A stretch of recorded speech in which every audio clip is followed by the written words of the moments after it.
Hello student, তোমরা যারা ক্যালকাটা ইউনিভার্সিটির আন্ডারে 5th সেমিস্টারের ছাত্রছাত্রী আছো এবং তোমাদের রাষ্ট্রবিজ্ঞান সাবজেক্টে অনার্স আছে, তোমাদের জন্য আজকের ক্লাসটা খুবই গুরুত্বপূর্ণ। আজকের ক্লাসে তোমাদের ডিএসসিসি 11 পেপার অর্থাৎ পলিটিক্যাল সোশিওলজি এই পেপার থেকে দুটি বড় প্রশ্নের উত্তর নিয়ে আলোচনা করব। প্রশ্ন দুটো তোমাদের 10 নম্বর বা 20 নম্বরে পরীক্ষায় আসতে পারে। দুটো প্রশ্নই আজকের ক্লাসে মোস্ট ইম্পর্টেন্ট। প্রথম প্রশ্ন হচ্ছে, ধর্ম ও রাজনীতির সম্পর্ক আলোচনা করো। প্রথমেই ভূমিকা দিয়ে তোমরা শুরু করবে। ধর্ম ও রাজনীতি মানব সভ্যতার ইতিহাসে দুটি শক্তিশালী ও গভীর প্রভাব বিস্তারকারী সামাজিক প্রতিষ্ঠান। একদিকে ধর্ম মানুষের নৈতিক মূল্যবোধ, বিশ্বাস ও জীবনের লক্ষ্য নির্ধারণ করে, অন্যদিকে রাজনীতি সমাজের ক্ষমতা, শাসন ও ন্যায় বিচারের কাঠামো নির্ধারণ করে। ইতিহাস প্রমাণ করে এই দুটি ক্ষেত্র একে অপরের থেকে বিচ্ছিন্ন নয়, বরং তাদের মধ্যে একটি জটিল পারস্পরিক সম্পর্ক বিদ্যমান। ধর্ম রাজনীতিকে নৈতিকতা প্রদান করে, আবার রাজনীতি প্রায়ই ধর্মকে ব্যবহার করে ক্ষমতার বৈধতা প্রতিষ্ঠার জন্য। বলছে রাজনীতি প্রায়ই ধর্মকে ব্যবহার করে ক্ষমতার বৈধতা প্রতিষ্ঠার জন্য। এবার বলা হচ্ছে, দেখো, ধর্ম ও রাজনীতির ঐতিহাসিক সম্পর্ক। পরের পয়েন্ট, প্রাচীন যুগে ধর্ম ও রাজনীতি প্রায় একীভূত ছিল। মিশরের ফেরাওরা নিজেদের দেবতা হিসাবে ঘোষণা করতেন, যা তাদের রাজনৈতিক ক্ষমতাকে ধর্মীয় বৈধতা দিত।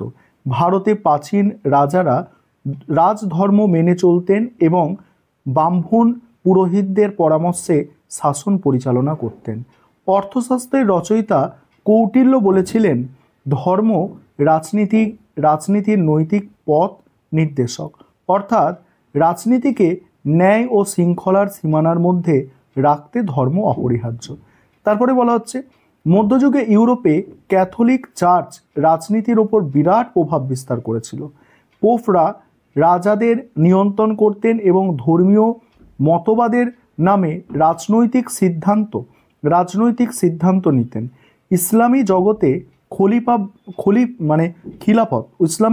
খিলাফত ব্যবস্থা একই সঙ্গে ধর্মীয় ও রাজনৈতিক নেতৃত্বের প্রতীক ছিল। ফলে রাজনীতি ধর্মের অনুমোদন ছাড়া কার্যকর হতে পারত না। এই যুগে ধর্ম শাসনের নৈতিকতা ও বৈধতার মূল ভিত্তি হিসাবে কাজ করছে। এই যুগে কি ধর্ম শাসনের নৈতিকতা ও বৈধতার মূল ভিত্তি হিসাবে কাজ করছে। তারপরে আছে, দেখো, আধুনিক যুগে ধর্ম ও রাজনীতির পরিবর্তিত সম্পর্ক।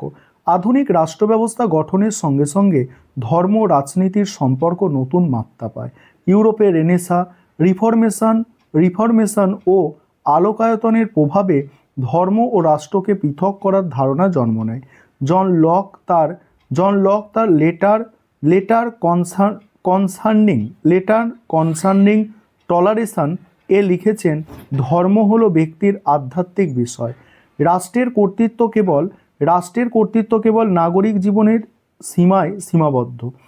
এই চিন্তাধারা থেকে সেকুলারিজম বা ধর্ম নিরপেক্ষতার নীতি প্রতিষ্ঠিত হয়। তারপরে ফ্রান্সের লাইসিতে নীতির মাধ্যমে ধর্মকে ব্যক্তিগত ক্ষেত্রের মধ্যে সীমাবদ্ধ করা হয় এবং রাষ্ট্রকে ধর্মীয় প্রভাবমুক্ত রাখা হয়। কিন্তু বাস্তব পরিস্থিতি সর্বত্র একই নয়। অনেক রাষ্ট্রে ধর্ম এখনও রাজনীতির একটি প্রধান অনুষঙ্গ। ভারতের সংবিধান ধর্মনিরপেক্ষতা স্বীকার করলেও বাস্তবে ধর্ম রাজনীতিতে একটি গুরুত্বপূর্ণ ভূমিকা পালন করে। পণ্ডিত জওহরলাল নেহরু বলেছিলেন, সেকুলারিজম মানে ধর্ম বিরোধিতা নয়, বরং সকল ধর্মের প্রতি সমান শ্রদ্ধা। কিন্তু ভারতের রাজনীতিতে ধর্মীয় জাতীয়তাবাদের উত্থান, যেমন হিন্দুত্ববাদ, প্রমাণ করে যে ধর্ম এখনও রাজনৈতিক প্রতিদ্বন্দ্বিতার মূল চালিকা শক্তি হতে পারে। তারপরে আছে, দেখো, রাজনীতিতে ধর্মের ব্যবহার। এখানে প্রথমত দ্বিতীয়ত করে প্রথম হচ্ছে পরিচয় রাজনীতি। ধর্মীয় পরিচয় অনেক সময় রাজনৈতিক সমর্থন অর্জনের ভিত্তি হয়ে দাঁড়ায়। যেমন পাকিস্তান আন্দোলনের পেছনে মুসলিম ধর্মীয় পরিচয় ছিল মুখ্য। এইভাবে ভারতে হিন্দু ভোট ব্যাংক রাজনীতির বাস্তবতা অস্বীকার করা যায় না। দ্বিতীয়ত, ধর্মীয় আইন ও আদেশের প্রভাব। বহু দেশে ধর্মীয় নীতি রাষ্ট্রনীতির ভিত্তি হিসাবে ব্যবহৃত হয়। যেমন সৌদি আরবে বা ইরানে সারিয়া আইন রাষ্ট্র শাসনের নৈতিক ভিত্তি। ইরানে 1979 সালে ইসলামিক বিপ্লবের মাধ্যমে ধর্মীয় নেতারা সরাসরি রাজনৈতিক ক্ষমতা গ্রহণ করেন। তৃতীয়ত হচ্ছে সামাজিক আন্দোলনে ধর্মের ভূমিকা। ধর্ম কখনো কখনো শোষিত মানুষের মুক্তির হাতিয়ার হয়েছে। লাতিন আমেরিকায় লিবারেশন থিওলজি বা মুক্তির ধর্মতত্ত্ব আন্দোলন খ্রিস্টান ধর্মের ন্যায় সমতার বাণী ব্যবহার করে দারিদ্রদের পক্ষে সামাজিক পরিবর্তনের আহ্বান জানিয়েছিল। ভারতের স্বাধীনতা সংগ্রামে মহাত্মা গান্ধী অহিংস আন্দোলনও হিন্দু ধর্মের নৈতিক মূল্যবোধের ওপর ভিত্তি করে গড়ে উঠেছিল। গান্ধীজির ভাষায়, রাজনীতি যদি ধর্মবোধ থেকে বিচ্ছিন্ন হয় তবে তা শয়তানের হাতিয়ার। তারপরে দেখো ধর্ম ও রাজনীতির সম্পর্কের বিশ্লেষণ।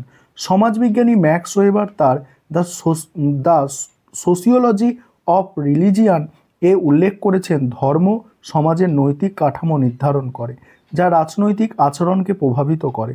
অন্যদিকে কার্ল মার্কস ধর্মকে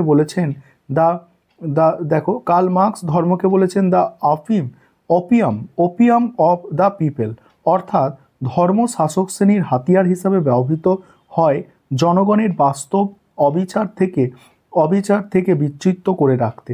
ফলে একদিকে ধর্ম রাজনীতিকে নৈতিকতা প্রদান করে, অন্যদিকে এই ক্ষমতার রাজনীতির অজুহাতও হতে পারে। উপসংহার দেখো, সুতরাং বলা যায় ধর্ম রাজনীতি একে অপরের পরিপূরক এবং প্রতিদ্বন্দ্বী উভয়। ধর্ম রাজনীতিকে নৈতিকতা ও মূল্যবোধ দেয়, আবার রাজনীতি ধর্মকে ব্যবহার করে সামাজিক ও সাংস্কৃতিক আধিপত্য প্রতিষ্ঠা করতে পারে। আধুনিক গণতান্ত্রিক রাষ্ট্রের জন্য চ্যালেঞ্জ হলো এই দুইয়ের মধ্যে ভারসাম্য রক্ষা করা। ধর্মনিরপেক্ষতার নীতি যদিও রাষ্ট্রকে ধর্ম থেকে পৃথক রাখার চেষ্টা করে, তবু বাস্তব রাজনীতিতে ধর্মীয় প্রভাবকে অস্বীকার করা যায় না। আজকের ক্লাসের সেকেন্ড প্রশ্ন হচ্ছে, ধর্ম সম্পর্কে ওয়েবারের দৃষ্টিভঙ্গি আলোচনা করো। একটি মোস্ট ইম্পর্টেন্ট প্রশ্ন। আরেকটি বিষয় তোমাদের এখানে বলবো যে তোমাদের জন্য অনলাইন কোচিং ক্লাস চলছে। তোমরা যদি কেউ পেইড ব্যাচে অ্যাডমিশন নিতে ইচ্ছুক থাকো, নিচে যে নম্বর দেখতে পাচ্ছ এই নম্বরে যোগাযোগ করে পেইড ব্যাচে তোমরা অ্যাডমিশন নিয়ে নিতে পারো। এবার এখানে ইন্ট্রোডাকশন অর্থাৎ ভূমিকাটা দেখো। ম্যাক্স ওয়েবার আধুনিক সমাজবিজ্ঞানের অন্যতম প্রতিষ্ঠাতা চিন্তাবিদ। তিনি ধর্মকে কেবল আধ্যাত্মিক বিশ্বাস বা নৈতিক মূল্যবোধের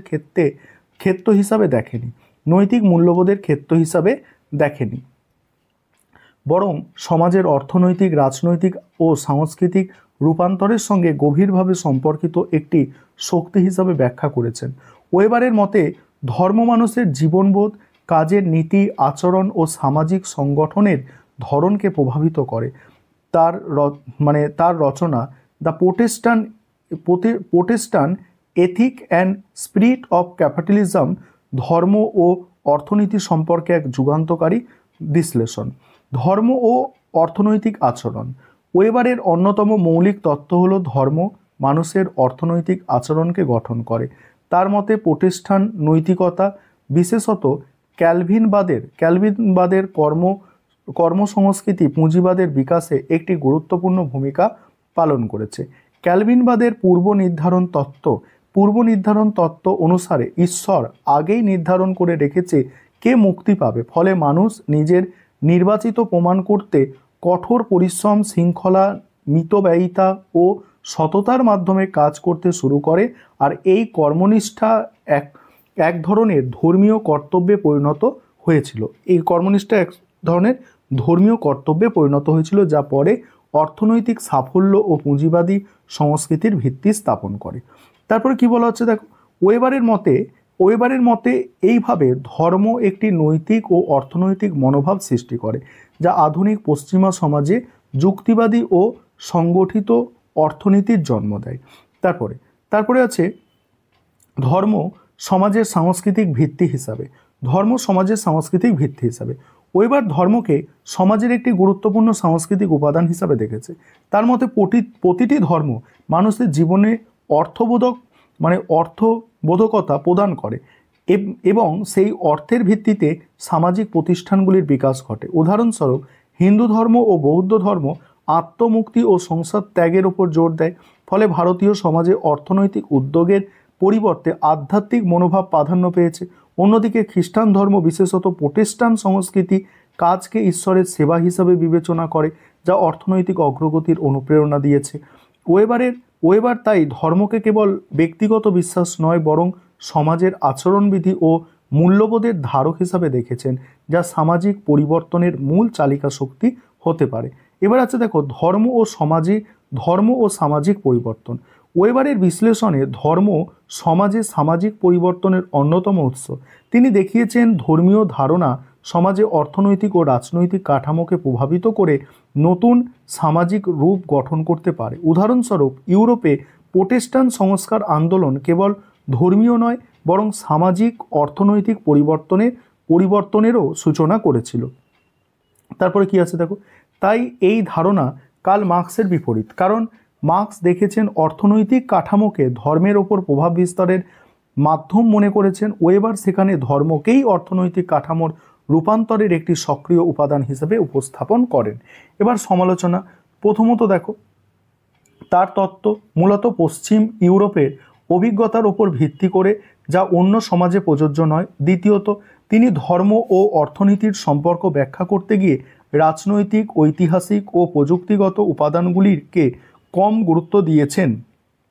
তৃতীয়ত, অনেক সমাজবিজ্ঞানী যেমন টনি ওয়াটসন ও টাউনির মত দিয়েছেন যে পুঁজিবাদ ধর্মের ফল নয়, ধর্ম তার ফল। তারপরে চতুর্থ হচ্ছে ওয়েবার ধর্মের ইতিবাচক ভূমিকা বিশ্লেষণ করেছেন, কিন্তু ধর্মের বিভাজনমূলক বা রক্ষণশীল দিকগুলি তুলনামূলকভাবে উপেক্ষা করেছেন। তারপর তবুও তার চিন্তাধারা সমাজবিজ্ঞানে একটি গুরুত্বপূর্ণ তাত্ত্বিক দিক নির্দেশ করে, যা পরবর্তী ধর্ম সমাজতত্ত্বের গভীর প্রভাব ফেলেছে। এবার উপসংহারে কি লিখবে দেখো, উপসংহারে বলা যায় ম্যাক্স ওয়েবারের ধর্ম সম্পর্কিত দৃষ্টিভঙ্গি আধুনিক সমাজবিজ্ঞানের অন্যতম ভিত্তি। তিনি দেখিয়েছেন যে ধর্ম কেবল বিশ্বাসের জগতে সীমাবদ্ধ নয়, বরং এটি সমাজের অর্থনৈতিক ও সাংস্কৃতিক জীবনের সঙ্গে গভীরভাবে যুক্ত। ধর্ম মানুষের আচরণ, নৈতিকতা, কর্মসংস্কৃতি এবং সমাজের সংগঠন কাঠামোকে প্রভাবিত করতে পারে। তার প্রোটেস্ট্যান্ট নৈতিকতা ও পুঁজিবাদের চেতনা গ্রন্থে আধুনিক সমাজে ধর্ম ও অর্থনীতির পারস্পরিক সম্পর্ক বিশ্লেষণের এক অমর দলিল। এই ছিল তোমাদের আজকে মোস্ট ইম্পর্টেন্ট দুটি বড় প্রশ্নের উত্তর।